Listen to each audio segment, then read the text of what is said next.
Hello, I'm Ryan Jones, and welcome to this part of the Housing Opportunity Through Modernization Act of 2016 training on the PIH notice. In this part of the training, I will cover Attachment C. The attachment covers the program limitation for project basing vouchers. You'll commonly hear this referenced to as the program cap. I will discuss the new methodology for calculating the program cap, the revised requirements for notification to HUD, when a PHA must submit information to HUD and how, and lastly, what will be included in HUD's response. Under HOTMA, a PHA may project base up to 20% of its consolidated annual contributions contract authorized units, commonly referred to as the ACC. Prior to HOTMA, PHAs may have project based up to 20% of its voucher budget authority. This new way of determining the program limitation does not mean that a PHA does not have to determine for itself the amount of budget authority it has available in ensuring that the amount of assistance that will be attached to the units is available under the ACC. This information is just no longer submitted to HUD. Here's a simplified example of how the program limitation calculation works. First, a PHA identifies the number of ACC units. In this case, the PHA has identified that it has 250 ACC authorized units.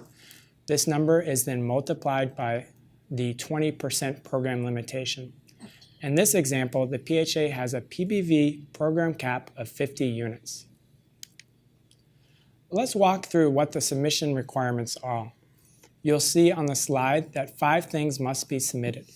First is the total number of units authorized under the ACC. Second is the total number of PBV units entirely excluded from the program limitation, if applicable. This is described in Attachment F of the notice and also a topic of a training segment.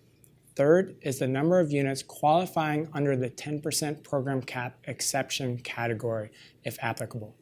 This is described in Attachment D of the notice and also a topic of a training segment.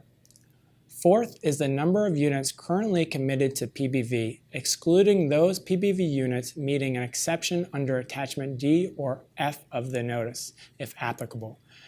This number is determined by adding up the number of units that are currently under PBV HAP contract, under an agreement to enter into a HAP contract, and covered by a notice proposed selection.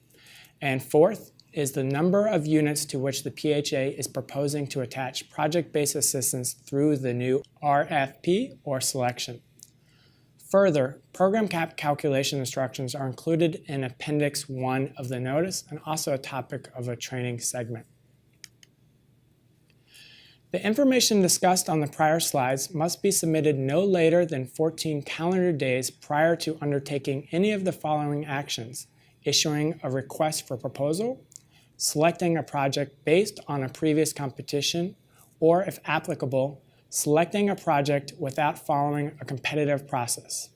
Selecting a project without following a competitive process is covered in Attachment L of this notice and the corresponding training. The information must be submitted by email to pbvsubmission@hud.gov. In the last part of this section, I'll discuss HUD's response. HUD will respond to the submission by email, identifying whether HUD has identified any issues with the submission. For example, if there is a material error in the PHA's calculations that would result in the PHA exceeding the 20% program limitation, HUD will inform the PHA of this via email. It's important to note that a PHA must await response from HUD prior to proceeding with the proposal. HUD's review and approval of the submission does not mean that it has confirmed availability of the PHA's budget authority. That is the conclusion of this training. Thank you for your attention.